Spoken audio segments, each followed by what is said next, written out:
अस्सलाम वालेकुम everyone, this is Mohammad Waqas from Tech Craze. और भाई रिसेंटली मैंने स्टूडियो का एसी तब्दील किया है तो सोचा आपको उसका रिव्यू दे देता हूं। इससे पहले जैसा कि आपको पता है मैं स्टूडियो में इकोस्टार का एम्पेयर सीरीज का 1.5 टन एसी यूज़ कर रहा था, लेकिन मुझे घर के अंदर लिविंग एरिया में एसी की ज़रूरत थी तो ये बड़ा 1.5 टन वाला एसी मैंने घर में शिफ्ट कर दिया और अभी स्टूडियो के लिए नया एसी ढूंढ रहा था। रिसेंटली मुझे पता चला इकोस्टार ने अपनी नई प्रिंस T3 सीरीज लॉन्च की है। इसके अंदर 3 वेरिएंट्स लॉन्च हुए हैं, तीनों की प्राइसेस आप यहाँ पर देख सकते हैं। बट ये T3 एसीज हैं। काफ़ी सारा कंटेंट देखने के बाद, यूट्यूब पर रिव्यूज़ देखने के बाद मुझे एक बात पता चली है कि इन T3 एयर कंडीशनर्स के अंदर T3 कंप्रेसर होने के साथ साथ इंडोर और आउटडोर यूनिट का साइज़ बड़ा होता है नॉर्मल एसीज की निस्बत, जिसकी वजह से ऑब्वियसली कूलिंग ज़्यादा बेहतर होती है। तो इस दफ़ा मैंने इस सीरीज़ के अंदर 1 टन वाले एसी को सिलेक्ट किया क्योंकि 1.5 टन वाले की प्राइस 1,70,000 रुपये थी और वो मुझे थोड़ी अनअफोर्डेबल लग रही थी। और काफ़ी सारे ऐसे रिव्यूज़ थे जिसमें इसके 1 टन वाले वेरिएंट का जो इंडोर यूनिट का साइज़ है वो काफ़ी बड़ा बताया गया था, तो मुझे लगा कि मेरे रूम के लिए ये इनफ रहेगा।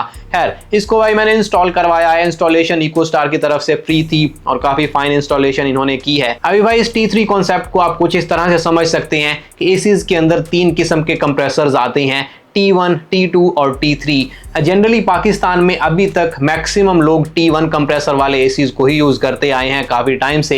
ये T1 वाले एसी जनरली मॉडरेट टेम्परेचर वाले एरियाज़ के लिए बनाए जाते हैं जहां एक मुनासिब दर्जे तक की टेम्परेचर बढ़ता है, यानी 30-35 डिग्री तक ये इजीली सही काम कर जाते हैं। लेकिन इससे अगर टेम्परेचर ज़्यादा होता है तो इनकी परफॉर्मेंस कम हो जाती है और काफ़ी ज़्यादा कम हो जाती है। इसके बाद T2 कैटेगरी आती है जो 40 डिग्री तक किसी ना किसी तरह मुनासिब परफॉर्मेंस दे देती है। लेकिन पाकिस्तान के काफ़ी सारे ऐसे सिटीज़ हैं जिनके अंदर भाई 50-55 डिग्री तक भी टेम्परेचर चला जाता है और मेरे सिटी में रिसेंटली 50 डिग्री तक टेम्परेचर हिट कर रहा था। तो ये जो T3 कंप्रेसर वाले एसीज हैं इनको डेडिकेटेडली पाकिस्तान जैसे गर्म तरीन इलाकों के लिए ही बनाया जाता है। और सिमिलरली इकोस्टार ये नए T3 एसीज को लेकर क्लेम करता है कि शदीद धूप के अंदर भी, शदीद गर्मी के अंदर भी इनकी परफॉर्मेंस कम नहीं होगी और आपको धूप के अंदर भी बिल्कुल सही और चिल कूलिंग मिलेगी। इन T3 एसीज के अंदर बेहतर कूलिंग का ये रीजन भी है कि वाकई इनके इंडोर और आउटडोर यूनिट का साइज नॉर्मल एसीज की निस्बत सिग्निफिकेंटली बड़ा है और इनमें डबल लेयर्ड कंडेंसर यूज किया गया है, तो ऑटोमेटिकली भाई परफॉर्मेंस पर फर्क तो पड़ेगा।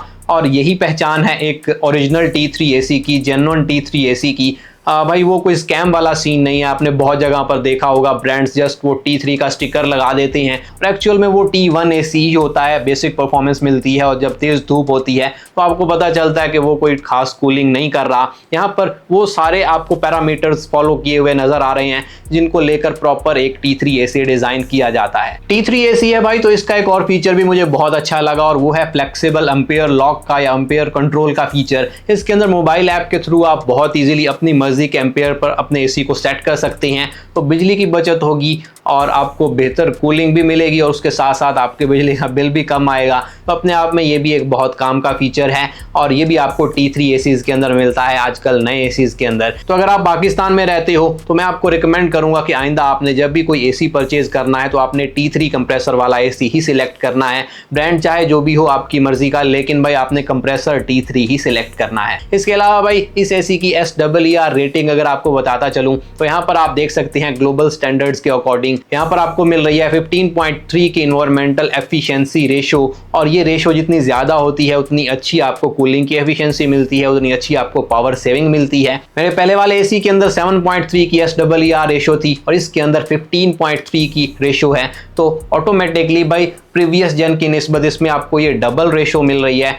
कूलिंग के अंदर भी बेहतरी है और ख़ास तौर पर पावर सेविंग में भी ये एसी बहुत ज़्यादा बेहतरीन परफॉर्म करेगा। और भाई बीइंग अ टेक लवर मुझे एक और चीज़ बहुत अच्छी लगी है कि ये एसी फुली स्मार्ट भी है। इसके साथ ही एक एक्स्ट्रा डोंगल आपने लगानी है। ये डोंगल आपको एक्स्ट्रा से परचेज करनी पड़ेगी, 2-3 हज़ार रुपये एक्स्ट्रा कॉस्ट करती है। ये एसी के अंदर आपने इसको प्लग करना है और मोबाइल के अंदर एसी फ्रीडम नाम से एक ऐप आती है, इसको इंस्टॉल कर लेना है। ऐप से कनेक्ट करने के बाद आप कहीं पर भी हैं, घर से दूर हैं, फिर भी आप ऐप के अंदर बहुत इजीली इस एसी को फुली कंट्रोल कर पाएंगे, इसको टर्न ऑन टर्न ऑफ कर पाएंगे और सारे फीचर्स को, सारे फंक्शंस को ऐप के थ्रू एक्सेस कर पाएंगे। और ये एम्पेयर लॉक का फीचर भी आप ऐप के थ्रू बहुत इजीली यूज़ कर पाएंगे। एक और चीज़ जो काफ़ी मैटर करती है वो होती है एसी की लुक। तो इस एसी के अंदर काफ़ी मॉडर्न किस्म की लुक मिल जाती है। यहाँ पर आप देख रहे हैं इसके ऊपर हल्का सा ये लाइनों वाला टेक्सचर भी मिल जाता है जो दूर से तो इतना विजिबल नहीं होता, बट जब इस पे कोई लाइट पड़ती है या रिफ्लेक्शन पड़ता है तो ये विजिबल हो जाता है। ओवरऑल काफ़ी शार्प लुक आती है इस एसी की, आपको फ्लैट एजेस मिल जाती हैं और अपने आप में दिखने में आपके रूम के इंटीरियर के साथ इजीली ये कॉम्प्लीमेंट कर जाएगा। वाइट कलर का एसी है। यहाँ सेंटर के अंदर इको स्टार की ब्रांडिंग मिलती है। लेफ्ट साइड पर ये स्टिकर लगाया गया है जिसके ऊपर आपको ये सारे इसके मेन फीचर्स मिल जाते हैं और राइट साइड पे आपको इसका ये इंडिकेटर मिलता है जो टेम्परेचर वगैरह की इंडिकेशन देता है। इन सब चीज़ों के अलावा इस एसी के अंदर R32 रेफ्रिजरेंट यूज़ की गई है और ये R32 गैस इको फ्रेंडली है।